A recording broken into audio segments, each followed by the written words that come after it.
Nə qal yerdə? Qal yerdə iştihad olması. İştihadı olması barəsində dəlillər daha çoxdur və e, nəticə olaraq, mən nəticəni oxuyayım. Hazırda burada 5-in qeyd edilib. Nəticə budur ki, surələrin ardıcıl düzülməsi iştihadıdır. Yəni sahabələr tərəfindən təyin olunub birinci Fatih olsun, sonra Bəqərə olsun. Nəticə budur ya. Kimin nəzərdə bu? İştihadlər nəzəridir. Bilər ki, iştihadı olub filan sübutlar və nəticə budur ki, biz iştihadı nəzəri qəbul edənlər. Çünki təfsilə qali idi, sübutlarını dinlədik və biz onları məğlub elədik. Çünki Toqifiyyə, yəni Peyğəmbər təyin edib, buna qali idi, sübutlarını dinlədik və biz onları sübutlarını məğlub etdik. Onlar da rəddiyə olaraq verildi, qəbul edilmədilər. Və bizim sübutumuz iştihad, nəzərimiz iştihadıdır. Bu bizim sübutlarımız, gəl bizim sübutlarımıza qarşı orta sübut qoyun ortaya. Axa gəldi ki, bəli, bu nə olub? Olub iştihadı. Nəticəni mən dedimdir. Onların sübutları hansıdır? Bunların sübutlarına qarşı onların sübutları hansıdır? Ona mənim heç bir işim yoxdur. Bu bir məsələ. Və kitabın başqa yerində də mən bir məlumat gördüm, qəşəng məlumat. İnşallah onu deyim, bitirək.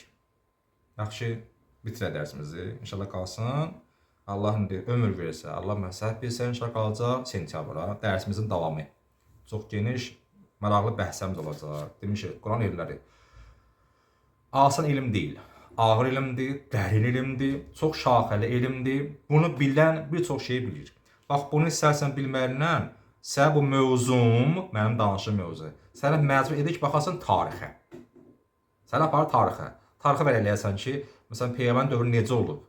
Sən səslə bu mövzu bilməyin, cavabı bilməyin üçün baxsan tarixə. Məsələn, sənə bu mövzu aparırsa, baxasan, sənə vələlətdirir, sənə baxdırır əqaid mövzularına, təfsir mövzularına, əhkam mövzularına. O üçün bu Ulum Quran fakültəsi çox geniş mövzudur və ağır olmasına baxmayaraq çox savadlı bir fakültədir. Bizim əlimizdə olan bu kitab ki var, Quran-Kərim, başı Fatihədən Nasa qədər. O da ittifaq nəzər. Hamının qəbul etdiyi nəzər budur ki, tərtibi olub. Hansı mövzu? Surələrin adları. Bax, bura niyə belə ixtilaf var? Bu sözdə hər ixtilafın kökü var da. Deyir, kök budur ki, yəni ümumiyyətlə konkret Peyğəmbərin dövründə Quran-Kərim cəm olub, yoxsa Peyğəmbərdən sonra Quran-Kərim vaxt cəm olub. Sonra yoxsa əvvəl. Hə, burada bəhslər var. Bəzi Peyğəmbərin dövründə Quran-Kərim toplanıb, oxuyacaq inşallah sentyabrda. Sübutları var. Bəzi yox, toplanmıyor Peyğəmbərin dövründə. Peyğəmbərin sonra toplanıb, sübutları var. Bax, buna görə bu məsələ fərqlənir. Kimlər ki, inanırlar Peyğəmbərin dövründə Quran-Kərimin cəm olmayıb, indi cəm nə deməkdir? Yəni toplanmaq da. Belə toplanmayı Peyğəmbərdən sonra Quran-Kərim toplanıb, təbii ki, onlar nəzərin olacaq, Quran-Kərimin surələrin düzülüşü olub səhabə tərəfindən. Çünki Peyğəmbər dövründə toplansaydı, Peyğəmbər özü düzərdi də Fatihə, Bəqərə, Ali, sonra Nisa. Bunlar nəzəri. Bəzi ki, yox, Peyğəmbər dövründə toplanıb, sübutlarımız da var və buna görə Peyğəmbər dövründə toplandığı üçün Peyğəmbər bunların adlarını təyin edib və düzüşlərini təyin edib ki, birinci Fatih, sonra Bəqərə olsun. Bax, kök budur. Quranın cəm olunması tarixi fərqli olduğu üçün kök ondan başlayıb. Yaxşı.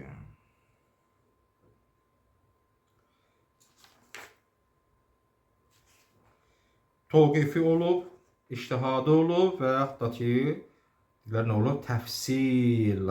Yəni, bəzi sahabənin olub, bəzi isə Peyğəmbərin. Hər birinin özü məxsus etiqadları var, sübutları var, dəlilləri var, faktları var.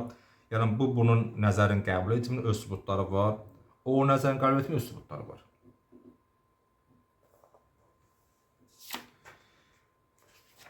Sonra. İndi iştihad olması barəsi mən dəlillərin birisini deyim, sizə lazım olar bəlkə də. Müshəflərdə ixtilafın olması. Nədir müshəf? Açıq oxumuşduq. Yəni Peyğəmbərdən sonra filankəsin müshəfi, onun topladığı bir Quranın kopyası deyək. Məsələn, Abdullahın kitabı, Übey ibn kitabı Übey ibn Kəbin, İbn Abbasın müshəfi, yəni topladığı kitab. Bunların içərisində bir-birinə qarşı bunların arasında ixtilaf var idi. Məsələn, bu belə qeydliydi ayələr, bu belə qeydliydi. Əgər Peyğəmbər dövründə toplansaydı, niyə bunlarda ixtilaflıq var? Peyğəmbər dövründə toplansaydı, ham ona tabe olardı, ixtilaf da olmazdı.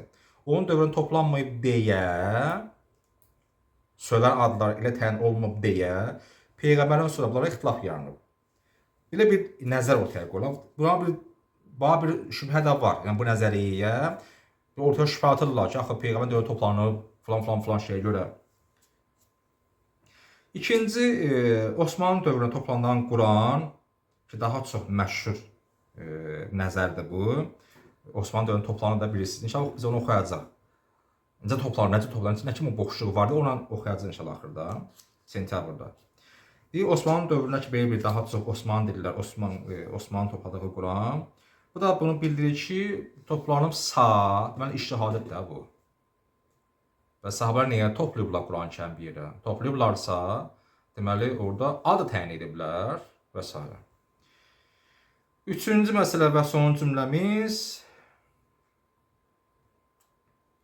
İkinci dövrdə, 14 əsr ərzində, bugünkü dövrdə qədər əlimizdə olan indiki Quran-Kərimin hər birinin eyni olması. Eyni olması nəyi bildirir? Deməli, Peyğəmbərdən sonra bunlar toplanıb və hamısı eyni adda da təyin olunub. Belə, gəlirəm bu biraz uzun bəhs ola bilər. Mən onların sübutdan ortaya qoyum, bunun sübutun boşluğu nədir? Mən o bəhsə girməyəcəm. Nəticəni dedim, nəticəni. Nəticə etibarilə əksəriyyəti qəbul ki, bəli, söylərin adlarının,